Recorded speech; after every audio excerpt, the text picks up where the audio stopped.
ಪಕ್ಷದ website KRSparty.org ಅಲ್ಲಿ ನೀವು ಮತ್ತೆ ಆ ರೀತಿ ಹಾಕೊಂಡಿದ್ದೀರಿ. ರಾಜಕೀಯ ಪಕ್ಷಗಳ ಗುಲಾಮರಾಗಬೇಡಿ, ಅವುಗಳ ಮಾಲೀಕರಾಗಿ ಅಂತ. ಜೊತೆಲಿ ಕೆಳಗಡೆ ದೇಣಿಗೆ ವಿಚಾರ ಅಂತ ಬಂದಾಗ 100 ರೂಪಾಯಿ ಕೊಟ್ರೆ ಸಾಮಾನ್ಯ ಸದಸ್ಯತ್ವ, 1000 ರೂಪಾಯಿ ಕೊಟ್ರೆ ಪ್ರಾಥಮಿಕ ಸದಸ್ಯತ್ವ ಅಂತ ಹೇಳ್ತೀರಿ. ನಾನು 1000 ರೂಪಾಯಿ ಕೊಡ್ತೀನಿ, ಪ್ರಾಥಮಿಕ ಸದಸ್ಯತ್ವ ತೆಗೆದುಕೊಳ್ತೀನಿ, ನಿಮ್ಮ ಪಕ್ಷವನ್ನ ನನ್ನ ಹೆಸರಿಗೆ ಬರೆದ್ಬಿಡಿ, ನನ್ನ ಅಧ್ಯಕ್ಷರನ್ನಾಗಿ ಮಾಡಿ, ಬನ್ನಿ ಕೆಲಸ ಮಾಡಿ. ಓಕೆ, ಬನ್ನಿ, ಯಾರು ಬೇಕಾದ್ರು. ಇವತ್ತು ನಮ್ಮ ಪಕ್ಷದಲ್ಲಿ ಯಾರ್ಯಾರೋ ಬಂದಿರುವಂತವ್ರು ಇವತ್ತೇನೇನೋ ಒಳ್ಳೊಳ್ಳೆ ಕೆಲಸ ಮಾಡ್ತಿದ್ದಾರೆ, ಪದಾಧಿಕಾರಿಗಳಾಗಿದ್ದಾರೆ. ನೀವು ಬಂದು ಕೆಲಸ ಮಾಡಿದ್ರೆ 1000 ರೂಪಾಯಿಗೆ 100 ರೂಪಾಯಿಗೆ ಪಕ್ಷ ಮಾರುವಂತದ್ದಲ್ಲ ಇದು. ಮಾಲೀಕರಾಗೋದು ಅಂದ್ರೆ ಲಕ್ಷಾಂತರ ಜನ ಸೇರಿ ದೇಣಿಗೆ ಹಾಕಿ ಕೆಲಸ ಮಾಡಿ ಕಟ್ತಾ ಇರುವಂತ ಒಂದು ಪಕ್ಷ. ಹಾಗಾಗಿ ಯಾರೋ ಇವತ್ತು ನೀವು ಜುಜ್ಬಿ 1000 ರೂಪಾಯಿ ಕೊಟ್ರೆ ನಿಮ್ನ ಹೆಂಗ್ ಮಾಲೀಕರು ಮಾಡೋದು? 10 ಲಕ್ಷ 10 ಕೋಟಿ ಕೊಡೋನ್ಗೂ ಮಾಲೀಕ ಮಾಡಲ್ಲ. ಇಲ್ಲಿ ಎಲ್ಲರೂ ಸೇರಿ ಮಾಲೀಕರೇ. ನಾವ್ ಹೇಳ್ತಾ ಇರೋದು ಕುಟುಂಬ ರಾಜಕಾರಣ ಇದೆಯಲ್ಲ, ಇವತ್ತು ಖಾಸಗಿ ವ್ಯಕ್ತಿಗಳ ಒಡೆತನದಲ್ಲಿ ಇವತ್ತು ಕುಟುಂಬ ರಾಜಕೀಯ ಪಕ್ಷಗಳು ಇದೆಯಲ್ವಾ, ಅದನ್ನ ಮೀರಿ ಪ್ರತಿಯೊಂದು ಪಕ್ಷವೂ ಜನರ ದೇಣಿಗೆಯಲ್ಲಿ ನಡೆಯಬೇಕು, ಆಂತರಿಕ ಪ್ರಜಾಪ್ರಭುತ್ವ ಇರಬೇಕು, ಅಲ್ಲಿ ಟರ್ಮ್ ಲಿಮಿಟ್ಸ್. ನಿಮಗೆ ಅನ್ಸುತ್ತ ಹಂಗೆ? ಇವತ್ತಿಗೆ ಬೇರೆ ಪಕ್ಷಗಳನ್ನ ನೋಡಿದಾಗ ಅವರು ಜನರಿಗೆ ದುಡ್ಡನ್ನ ಕೊಟ್ಟು ವೋಟ್ ಹಾಕ್ರೋದ್ರೆ ಜನ ವೋಟ್ ಹಾಕ್ತಾರೆ ಇಲ್ವೋ ಯೋಚನೆ ಮಾಡ್ತಾರೆ, ಯಾವ ಪಕ್ಷದವ್ರು ಜಾಸ್ತಿ ಕೊಟ್ಟಿದ್ದಾರೆ ಅಂತ.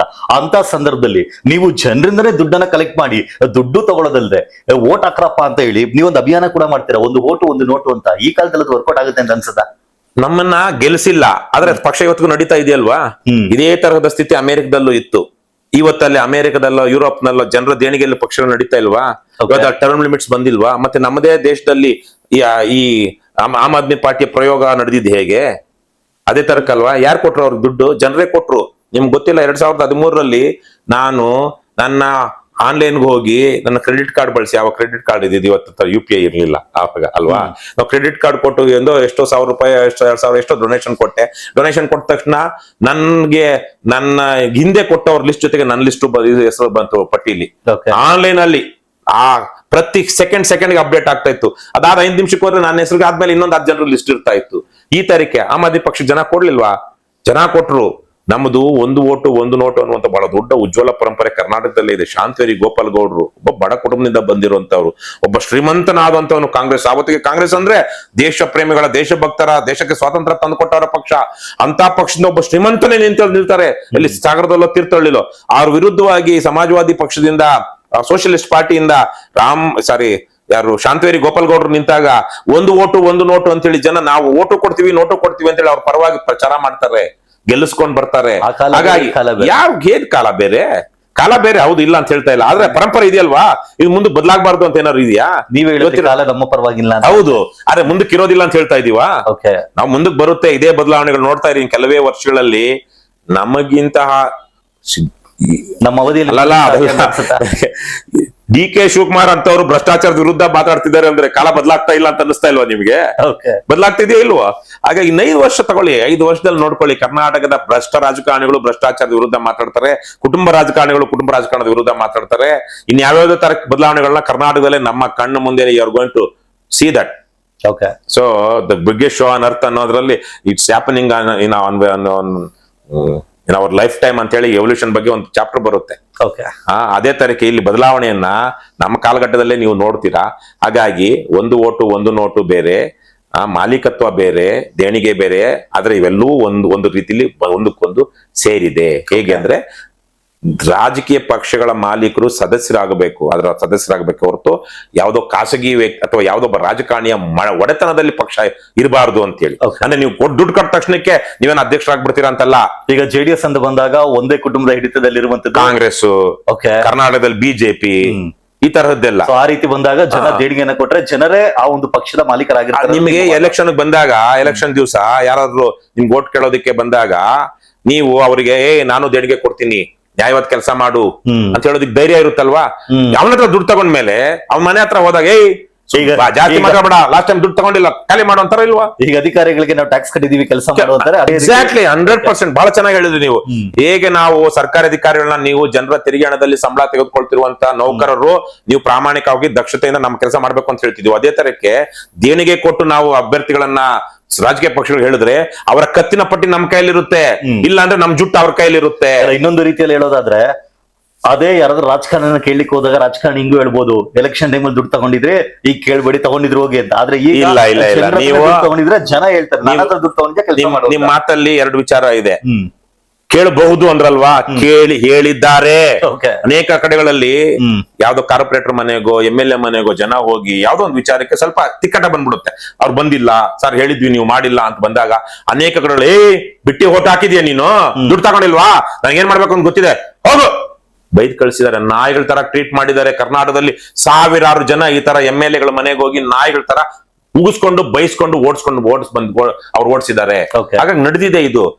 ಅದೇ ತರಕ್ಕೆ ಯಾವಾಗ ನಾವೇ ಕೊಡ್ತೀವೋ, ನಾನೇನು ನಿನ್ನ ಹತ್ರ ದುಡ್ಡು ತಗೊಂಡು ಓಟ್ ಹಾಕಿಲ್ಲ, ಮತ್ತೆ ನೀನೇನು ನಿನ್ ಓಟಕ್ಕೆ ಗುದ್ದುಕೊಂಡೇನು ಆಗಿಲ್ಲ, ನಮ್ಮ ಓಟಿನ ನೀನ್ ಆಗಿರೋದು, ನ್ಯಾಯವಾಗಿ ನಡ್ಕೊ ಅಂತ ಹೇಳುವಂತ ನೈತಿಕತೆ ಬರುತ್ತೆ.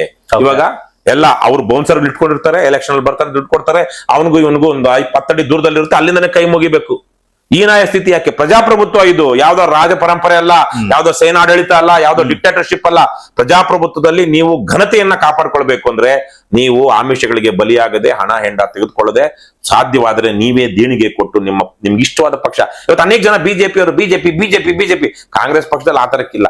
ಅನೇಕ ಜನ ಬಿಜೆಪಿ ಬಗ್ಗೆ ಒಳ್ಳೆ ಭಾವನೆ ಇಟ್ಕೊಂಡಿದ್ದಾರೆ, ಅಂದ್ರೆ ನಮ್ಮದು ಪಕ್ಷ ಅಂತ. ಕಾಂಗ್ರೆಸ್ನ ಮತದಾರರು ಮತ್ತೆ ಕಾಂಗ್ರೆಸ್ನ ಪುಡಾರಿಗಳು ಅದೊಂಥರ ಅರೆ ಎಲೆಕ್ಷನ್ ಟೈಮ್ ನಾಟಕ ಏನೋ ನಡೆಯುತ್ತೆ. ಆದ್ರೆ ಬಿಜೆಪಿಯನ್ನ ಕೆಲವು ಕಾರಣಗಳು ಬೆಂಬಲಿಸೋರು ಇದಾರಲ್ವಾ, ಅವರು ಇವತ್ತು ಬಿಜೆಪಿ ಮಾಲೀಕರಾಗಿಲ್ಲ. ಯಾಕೆ? ಅವರು ಎಲೆಕ್ಷನ್ ಟೈಮ್ ಅಲ್ಲಿ ಅವ್ರ ಪಕ್ಷದವರು ಕೊಡ್ತಾ ಇದಾರೆ. ನೀವು ಕೊಡಿ. ಯಾಕೆ ಯಡಿಯೂರಪ್ಪ ವಿಜಯೇಂದ್ರನ ಇವತ್ತು ಮಾಡಿರೋದು? ಯಾಕಂದ್ರೆ ವಿಜಯೇಂದ್ರ ಹತ್ರ ದುಡ್ಡಿದೆ, ಯಡಿಯೂರಪ್ಪ ಹತ್ರ ಜಾತಿ ಇದೆ ಅನ್ನೋ ಕಾರಣಕ್ಕಲ್ವಾ. ನೀವು ದುಡ್ಡು ಕೊಡಿ, ಪಕ್ಷಕ್ಕೆ ದೇಣಿಗೆ ಕೊಡಿ. ನಾನು ಬರ್ದಿದ್ದೆ ಒಂದ್ಸಲ, ಒಂದ್ 2-3 ವರ್ಷದಿಂದ ಕಾಂಗ್ರೆಸ್ ಅವರು ಜನರಿಂದ ದೇಣಿಗೆ ಕೇಳಿದ್ರು, ದಯವಿಟ್ಟು ಕೊಡಿ. ಅದೇ ತರಕ್ಕೆ ಬಿಜೆಪಿಯ ಬೆಂಬಲಿಗರು, ಬಿಜೆಪಿಯ ಸದಸ್ಯರು ಸಹ 500, 1000 ನಿಮ್ಗೆ ಎಷ್ಟಾಗುತ್ತೋ ಅಷ್ಟು ಬಿಜೆಪಿ ಪಕ್ಷಕ್ಕೆ ದೇಣಿಗೆ ಕೊಡಿ ಅಂತ ಕೇಳಿದೆ. ಕೇವಲ ಕರ್ನಾಟಕ ರಾಷ್ಟ್ರ ಸಮಿತಿ ಪಕ್ಷನ ಬೆಂಬಲಿಸೋರು ಮಾತ್ರ ಕರ್ನಾಟಕ ರಾಷ್ಟ್ರ ಸಮಿತಿ ಪಕ್ಷ ಕೊಡಿ, ಮಿಕ್ಕವ್ರು ಯಾರು ಯಾವ ಪಕ್ಷಕ್ಕೆ ಕೊಡ್ಬೇಡಿ ಅಂತಲ್ಲ. ನಿಮ್ಗೆ ಇಷ್ಟವಾದ ಪಕ್ಷಕ್ಕೆ, ಇಷ್ಟವಾದ ವ್ಯಕ್ತಿಗೆ ದೇಣಿಗೆ ಕೊಟ್ಟು ನೀವು ಆ ಮನುಷ್ಯನಿಗೆ, ಆ ಪಕ್ಷಕ್ಕೆ ನಿರ್ದೇಶನಗಳನ್ನ ಕೊಡುವಂತಹ ಸಾಮರ್ಥ್ಯವನ್ನ, ನೈತಿಕ ಸಾಮರ್ಥ್ಯವನ್ನ ಪಡ್ಕೊಳ್ಳಿ. ಅಂದ್ರೆ ನೀವು ನಮಗ್ ಕೊಡಿ ಅಂತ ಹೇಳ್ತಿಲ್ಲ, ಆ ಒಂದು ಸಂಸ್ಕೃತಿಯನ್ನ ಹುಟ್ಟಾಕಿ ಎಲ್ರಿಗೂ ಕೊಡಿ ಅಂತ. ಕೇವಲ ಅದಕ್ಕೆ ಹೇಳಿದವ, ನಾನು ಬೇರೆ ಪಕ್ಷಗಳು ಕೊಟ್ಟಿದ್ದೀನಿ. ಅದನ್ನೇ ತರಕ್ಕೆ 2 ವರ್ಷದಿಂದ ಆಗ್ಲೇ ಹೇಳಿದಾಗೆ ಕಾಂಗ್ರೆಸ್ ಪಕ್ಷದವರು ಒಂದು ಹೇಳಿಕೆ ಕೊಟ್ರು, ನಮ್ಗೆ ಇವತ್ತು ಬೇರೆ ಬೇರೆ ಕಾರಣಗಳಿಂದಾಗಿ ದುಡ್ಡು ಇದಾಗ್ತಾ ಇಲ್ಲ, ಬಿಜೆಪಿ ನೋಡಿದ್ರೆ ಅಷ್ಟು ದುಡ್ಡಿದೆ, ಹಾಗಾಗಿ ಜನ ನಮ್ ದೇಣಿಗೆ ಕೊಡ್ಬೇಕು ಅಂತ. ಅದ್ರ ಸ್ಕ್ರೀನ್ ಶಾಟ್ ತೆಗೆದು ಹಾಕದೆ ದಯವಿಟ್ಟು ಕೊಡಿ. ಕಾಂಗ್ರೆಸ್ ಪಕ್ಷ ಬೆಂಬಲಿಸ್ತಿರುವಂತವ್ರು ನನ್ನ ಫೇಸ್ಬುಕ್ ಅಲ್ಲಿ ಸಾವಿರಾರು, ಯಾಕಂದ್ರೆ ನಂದು ಕೆಲವೊಂದು ಪೋಸ್ಟ್ಗಳು ಮಿಲಿಯನ್ ಗಟ್ಟಲೆ ಹೋಗುತ್ತೆ. ಇವತ್ತು 168 ಸಾವಿರ ಫಾಲೋವರ್ಸ್ ಇದ್ರಲ್ಲೇ ಇದೆ ನನ್ನ ಪ್ರೊಫೈಲ್ ಅಲ್ಲಿ, ವೈಯಕ್ತಿಕ ಇದರಲ್ಲಿ. ಅದರಲ್ಲಿ ಸಾವಿರಾರು ಜನ ಕಾಂಗ್ರೆಸ್ನವರು ಇದ್ದಾರೆ, ಸಾವಿರಾರು ಜನ ಬಿಜೆಪಿ ಇದ್ದಾರೆ. ಅದ್ರಲ್ಲಿ ಕೆಲವೊಬ್ರಾದ್ರೂ ನೋಡಿ ಅವ್ರಿಗೆ ದೇಣಿಗೆ ಕೊಡ್ಲಿ, ಅವರ ಪಕ್ಷಕ್ಕೆ. ಈ ಸಂಸ್ಕೃತಿ ಮತ್ತೆ ಬರ್ಲಿ. ಹುಟ್ಟಾಕ್ತಾ ಇಲ್ಲ ನಾವು. ಇದು ಮಹಾತ್ಮ ಗಾಂಧೀಜಿಯವರು ನಮ್ಮ ದೇಶದಲ್ಲಿ ಹುಟ್ಟಾಕಿದ್ರು. ಅವರು ಕಾಂಗ್ರೆಸ್ ಮುಖಂಡಗಳಾದಾಗ ಸಂಸ್ಥೆ, ಅದು ಪಕ್ಷ ಅಲ್ಲ. ಈ 15-20 ಸಂದರ್ಭದಲ್ಲಿ 4 ಆಣೆ ಮೆಂಬರ್ಶಿಪ್ ಅಂತ ಮಾಡಿದ್ರು, 4 ಆಣೆ ಮೆಂಬರ್ಶಿಪ್ ಅಂತ. ಅಂದ್ರೆ ಸಂಘಟನೆ ನಡಿಬೇಕು, ಸ್ವಾತಂತ್ರ್ಯ ಹೋರಾಟದಲ್ಲಿ ಬೇರೆ ಬೇರೆ ಖರ್ಚುಗಳು ಬರುತ್ತೆ, ನಿಭಾಯಿಸಬೇಕು ಅಂದ್ರೆ ಜನ ದೇಣಿಗೆ ಕೊಡ್ಲಿ, ಸದಸ್ಯತ್ವ ತಗೊಳ್ಳಿ ಅಂತೇಳಿ. ಸೊ ಹಾಗಾಗಿ ನಾವು ಹುಟ್ಟಾಗ್ತಾ ಇಲ್ಲ, ಅದನ್ನ ಮರು ಹುಟ್ಟಾಗ್ತಿದೀವಿ ಅಂತ ಬೇಕಾದ್ರೆ ಅನ್ನಿ. ಹಾಗಾಗಿ ಇದಿದೆ ಮಾಡ್ರಯ್ಯ, ಸುಮ್ನೆ ಯಾಕೆ ಹೋಗಿ ಅವ್ರ ಹತ್ರ ಹಂಗ್ಲಾಗ್ತೀರಾ? 1000 ರೂಪಾಯಿ ಕೊಡಿ. ನಾನು ಅಮೆರಿಕದಿಂದ ಬಂದಾಗ ಒಂದು ಚುನಾವಣೆ ನಡೀತು ನಮ್ಮೂರಲ್ಲ, ಚುನಾವಣೆ, ತಾಲೂಕ್ ಪಂಚಾಯತ್ ಚುನಾವಣೆ ನಡೀತು. ನನಗೆ ಗೊತ್ತಿದ್ದವರು, ಅವ್ರ ಹೆಂಡತಿ ಎಲೆಕ್ಷನ್ ನಿಂತಿದ್ರು. ಅವ್ರು ಬಂದಾಗ ಬೇರೆ ಅಭ್ಯರ್ಥಿಗಳಿಗಿಂತ ಈತನ ಹೆಂಡತಿ ಯೋಗ್ಯರು ಅಂತ ಅಂದ್ಕೊಂಡು ಈತನ ಒಂದಷ್ಟು ಹೋರಾಟಗಳಿದ್ದಾನೆ ಅಂತೇಳಿ ಆವತ್ತಿನ 1000-2000 ರೂಪಾಯಿನ ಅಲ್ಲೇ ಮನೆ ಮುಂದೆನೆ ದೇಣಿಗೆ ಕೊಟ್ಟೆ. ಅವ್ರು ರವಿ ಬೇಡ ಅಂತ ಇದ್ರು. ಇಲ್ಲ ನೀವು ತಗೊಳ್ಬೇಕು, ಯಾರಾದ್ರೂ ಕೊಟ್ರೆ ದೇಣಿಗೆ ಆದ್ರೆ ಪಾರದರ್ಶಕವಾಗಿರಿ. ಒಂದು ವಿಚಾರ ಈ ಸಂದರ್ಭದಲ್ಲಿ ಪಾರದರ್ಶಕವಾಗಿರಿ ಅನ್ನೋದಕ್ಕೆ, ಇತ್ತೀಚೆಗೆ ಜಿ ಮಾದೇಗೌಡರು ತೀರೋದು 1-2 ವರ್ಷದಿಂದ, 4-5 ವರ್ಷಗಳಿಂದ ಕಾವೇರಿ ದೊಡ್ಡ ಹೋರಾಟಗಾರರು, MLA ಆಗಿದ್ದವರು, MP ಆಗಿದ್ದವರು, ಅವರು ತೀರೋದಂತಹ 1-2-3 ವರ್ಷಗಳ ಹಿಂದೆ ಅವರು ಯಾರು ಈ ತಮ್ಮಣ್ಣ ಅಂತ ದೇವೇಗೌಡರು ಬೀಗರ ವಿರುದ್ಧ ಕುಮಾರಸ್ವಾಮಿ ಇದೇನು ಕೇತ್ಗಾನಹಳ್ಳಿ ಹೋರಾಟ, ಕೇತ್ಗಾನಹಳ್ಳಿ ಅವ್ರ ಎಸ್ಟೇಟ್ ಇದೆ, ತೋಟ ಇದೆ, ಅದು ಅಕ್ರಮ ಅಂತ ಹೇಳಿ ಅವರೆಲ್ಲ ವಿಧಾನಸೌಧದಲ್ಲೆಲ್ಲ ಮಾತಾಡಿ ಲೋಕಾಯುಕ್ತದಲ್ಲಿ ಕೇಸ್ ಹಾಕಿದ್ರು. ಆ ಕೇಸನ್ನ ಈಗ ಮಾದೇಗೌಡರು ವಯಸ್ಸಾಗ್ತಾ ಇದೆ, ಅವ್ರನ್ನ ನಡ್ಸೋದಿಕ್ ಆಗ್ತಾ ಇಲ್ಲ ಅಂತ ಹೇಳಿ SR ಹಿರೇಮಠರು ನಾವು ನಡೆಸ್ತೀವಿ ಅಂತ ಹೋದಾಗ ಅವ್ರ ಜೊತೆಗೆ ನಾನು ಹೋಗಿದ್ದೆ. ಸೊ ಹಾಗಾಗಿ ಮಾದೇಗೌಡರ ಹತ್ರ ಮಾತಾಡುವಾಗ ಏನು ಅವ್ರದ್ದೊಂದು ಹಳೆ ಮನೆ, ಒಂದು 40-50 ವರ್ಷದ ಹಿಂದಿನ ಮನೆ ಅಲ್ಲಿ ಮಂಡ್ಯದಲ್ಲಿದೆ. ಅದಕ್ಕೇನೋ ಹೀಗೆ ನಾನು ಯಾಕೆ ಕೇಳಿದೆ ಅಂತ ಗೊತ್ತಿಲ್ಲ. ಎಷ್ಟು ವರ್ಷ ಆಯ್ತು ಸರ್ ಈ ಮನೆಗೆ ಬಂದು, ಯಾವಾಗ ತಗೊಂಡ್ರೆ ಅಂತ ಹೀಗೆ ಕೇಳಿದೆ. ಅವ್ರು ಹೇಳಿದ್ರು, ನಾನು ಮೊದಲ ಸಲ ಮದ್ದೂರಿನಿಂದ ಚುನಾವಣೆಗೆ ನಿಂತಾಗ ಅವತ್ತು ಅವರೊಬ್ಬ ಸಣ್ಣ ಲಾಯರ್, ಇನ್ನು ಯಂಗ್, ದುಡ್ಡಿಲ್ಲ, ಮಾಮೂಲಿ ಬ್ಯಾಕ್ ಗ್ರೌಂಡ್, ಸುಮಾರು 15,000 ರೂಪಾಯಿ ಜನ ದೇಣಿಗೆ ಕೊಟ್ರು. ಆ ಚುನಾವಣೆಯಲ್ಲಿ 12,000 ರೂಪಾಯಿ ಖರ್ಚಾಯ್ತು. ಚುನಾವಣೆಯಲ್ಲಿ ಗೆದ್ದೆ, ಇನ್ನು 3,000 ರೂಪಾಯಿ ಉಳಿತು. 3,000 ರೂಪಾಯಿ ಉಳಿದಾಗ ಈಗ ಜನ ಕೊಟ್ಟಿರೋ ದೇಣಿಗೆ ಇದನ್ನ ಹೆಂಗಾರು ವಾಪಸ್ ಮಾಡ್ಬೇಕು, ಏನ್ ಮಾಡೋದು ಅಂತ ನಾನು ಮಾತಾಡಿದಾಗ ಜನ ಹೇಳಿದ್ರು, ಗೌಡ್ರೆ ನಿಮಗೆ ಮಂಡ್ಯದಲ್ಲಿ ಮನೆ ಇಲ್ಲ, ಸೈಟ್ ಇಲ್ಲ, ಹಾಗಾಗಿ 3,000ದಲ್ಲಿ ಒಂದು ಸೈಟ್ ತಗೊಂಡು ಯಾವಾಗ್ಲಾರು ಆದಾಗ ಮನೆ ಮಾಡ್ಕೊಳ್ಳಿ ಅಂತ ಹೇಳಿದ್ರು. ಆ ಉಳಿದ 3,000ವನ್ನ ನಾನು 3,000ದಲ್ಲಿ ಈ ಸೈಟ್ ತಗೊಂಡೆ, ಆಮೇಲೆ ಆ ಮನೆ ಕಟ್ಟಿದ್ವಿ ಅಂತ ಹೇಳಿದ್ರು. ಅಂದ್ರೆ ಪಾರದರ್ಶಕವಾಗಿರಿ. ಕರ್ನಾಟಕ ರಾಷ್ಟ್ರ ಸಮಿತಿ ಪಕ್ಷ ಅದೇ ಕಾರಣದಿಂದಾಗಿನೇ ನಾವೇನು 1 ಪೈಸಾ ಹಣ ಸಂಗ್ರಹಿಸ್ತೀವಿ, ದೇಣಿಗೆ ಕೊಡ್ತಾರೆ, ಅದೆಲ್ಲವನ್ನು ನಾವು ಪ್ರತಿ ತಿಂಗಳು ನಮ್ಮ KRS ಪಾರ್ಟಿ ಬ್ಯಾಲೆನ್ಸ್ ಶೀಟ್ ಅಂತ ಹಾಕಿದ್ರೆ ಕಳೆದ 4-5 ವರ್ಷಗಳ ನಮ್ಮ ಪ್ರತಿ ಎಲೆಕ್ಷನ್ ರಾಜಕೀಯ ಪಕ್ಷವು ಪ್ರತಿ ವರ್ಷವೂ ಇನ್ಕಮ್ ಟ್ಯಾಕ್ಸ್ ಗೆ ಫೈಲ್ ಮಾಡಬೇಕು. ಆಡಿಟ್ ಮಾಡಿರೋದನ್ನ ಎಲೆಕ್ಷನ್ ಕಮಿಷನ್ ಕೊಡ್ಬೇಕು. 2 ಕೆಲಸ ಪ್ರತಿ ವರ್ಷ ಮಾಡಬೇಕು. ಇನ್ಕಮ್ ಟ್ಯಾಕ್ಸ್ ಗೆ ನಮ್ದು ಎಷ್ಟು ಆದಾಯ ಬಂದಿದೆ, ಎಷ್ಟು ಖರ್ಚು ಮಾಡಿದೀವಿ ಅಂತ ಆಡಿಟ್ ಮಾಡಿ ಫೈಲ್ ಮಾಡಬೇಕು. ಮತ್ತೆ ಅದೇ ಆಡಿಟೆಡ್ ರಿಪೋರ್ಟ್ ನ ಎಲೆಕ್ಷನ್ ಕಮಿಷನ್ಗೂ ರಿಪೋರ್ಟ್ ಮಾಡಬೇಕು, ಕೊಡ್ಬೇಕು. ಸೊ ನಾವು ಇವತ್ತು ಅದು ನಮ್ದು ವರ್ಷದ್ದಲ್ಲ, ಪ್ರತಿ ತಿಂಗಳದನ್ನು ಇಡೀ ಭಾರತ ದೇಶದ ಯಾವುದೇ ರಾಜಕೀಯ ಪಕ್ಷವು ಈ ಕೆಲಸ ಮಾಡ್ತಾ ಇಲ್ಲ. ಪಾರದರ್ಶಕವಾಗಿ ಈ ತಿಂಗಳಲ್ಲಿ ನಮ್ಗೆ ಇಷ್ಟು ಆದಾಯ ನಮ್ಮ ಪಕ್ಷದ ಅಕೌಂಟ್ ಬಂದಿದೆ, ಇಷ್ಟು ದುಡ್ಡನ್ನ ನಾವು ಇಷ್ಟು ರೀತಿಯಲ್ಲಿ ಖರ್ಚು ಮಾಡಿದೀವಿ ಅಂತ ವೋಚರ್ ಮತ್ತು ಬಿಲ್ ಸಮೇತವಾಗಿ ಇಟ್ಕೊಳ್ತಾ ಇದೀವಿ, ಪಬ್ಲಿಷ್ ಮಾಡ್ತಾ ಇದೀವಿ. ಹೀಗ್ ಮಾಡಿ ಕಾಂಗ್ರೆಸ್ಗೂ ಬಿಜೆಪಿ, ಇವತ್ತು ಬಿಜೆಪಿ ಪ್ರಪಂಚದ ಅತಿ ದೊಡ್ಡ ನಿಮ್ ಫೋನ್ ತಗೊಂಡು ನಾನು ಒಂದು ನಂಬರ್ ಹೊದ್ಬಿಟ್ರೆ ನೀವು ಬಿಜೆಪಿ ಅತ್ಯಂತ ದೊಡ್ಡ ಸದಸ್ಯರು, ಒಂದು ನಾಚಿಕೆಗೇಡು. ಆದ್ರೆ ಅವ್ರದ್ದು ಎಲ್ಲಿ ಪಾರದರ್ಶಕತೆ ಇದೆ, ಇವ್ರದ್ದು ಎಲ್ಲಿ ಟ್ರಾನ್ಸ್ಪರೆನ್ಸಿ ಇದೆ, ಎಲ್ಲಿಂದ ಬರ್ತಾ ಇದೆ ಇಷ್ಟು ದುಡ್ಡು? ಕಳ್ತಂದು ಮೋಸದ ಮಾಡಿದ್ರು, ಅದು ಎಲೆಕ್ಟ್ರಲ್ ಬಾಂಡ್ಸ್ ಇವೆಲ್ಲ ಬಿಡಿ. ಈ ತರ ಮೋಸ, ಅನ್ಯಾಯ, ಜನರಿಗೆ ಒಂದು ಹೇಳೋದು, ನೀವು ನಡ್ಕೊಳ್ಳೋದು, ಅಧಿಕಾರ ದುರುಪಯೋಗ, ಭ್ರಷ್ಟಾಚಾರ, ಇವೆಲ್ಲದಕ್ಕಿಂತ ಪಾರದರ್ಶಕವಾಗಿರಿ ಅಂತ ಒಂದು ಪರಂಪರೆಯನ್ನ ಇದನ್ನ ನಾವು ಹುಟ್ಟಾಕ್ತಾ ಇದೀವಿ. ಜನರು ಕೇಳಲಿ ಬಿಡ್ಲಿ, ಜನರಿಗೆ ನಾವೇನೆ ನಮ್ಗೆ ಇಷ್ಟು ಡೊನೇಷನ್ ಬಂದಿದೆ, ಇಷ್ಟು ಖರ್ಚು ಮಾಡಿದೀವಿ ಅಂತ ಹೇಳುವಂತ ಪರಂಪರೆಯನ್ನ ಇವತ್ತು ರಾಜ್ಯದಲ್ಲಿ, ದೇಶದಲ್ಲಿ ಹುಟ್ಟಾಕ್ತಾ ಇದೀವಿ. ಇದನ್ನು ಹುಟ್ಟಾಕ್ತಾ ಇದೀವಿ. ಆದ್ರೆ ಒಂದು ನೋಟು ಅನ್ನೋದು ನಮ್ಮ ಪೂರ್ವಿಕರ ಕಾಲದಿಂದನೂ ಇದೆ, ರಾಜಕೀಯ ಪಕ್ಷಗಳಿಗೆ ದೇಣಿಗೆ ಕೊಡುವಂತದ್ದು. ಸೊ ಹಾಗಾಗಿ ಎಲ್ಲಾ ರಾಜಕೀಯ ಪಕ್ಷಗಳು ಈ ತರದೊಂದು ಟ್ರಾನ್ಸ್ಪರೆನ್ಸಿ ಬಂದಾಗ ಪ್ರಜಾಪ್ರಭುತ್ವ ಗಟ್ಟಿಯಾಗುತ್ತೆ. ಜನರಿಗೆ ಒಂದು ಹೊಸ ತರಹದ ಭಾವನೆಗಳು, ಒಳ್ಳೆಯ ಸದ್ಭಾವನೆಗಳು ಬರುತ್ತೆ. ಅವ್ರು ಅದನ್ನ ಒಂದು ಕನ್ಸ್ಟ್ರಕ್ಟಿವ್ ಆಗಿ ಬಳಸೋದಿಕ್ ಶುರು ಮಾಡ್ತಾರೆ.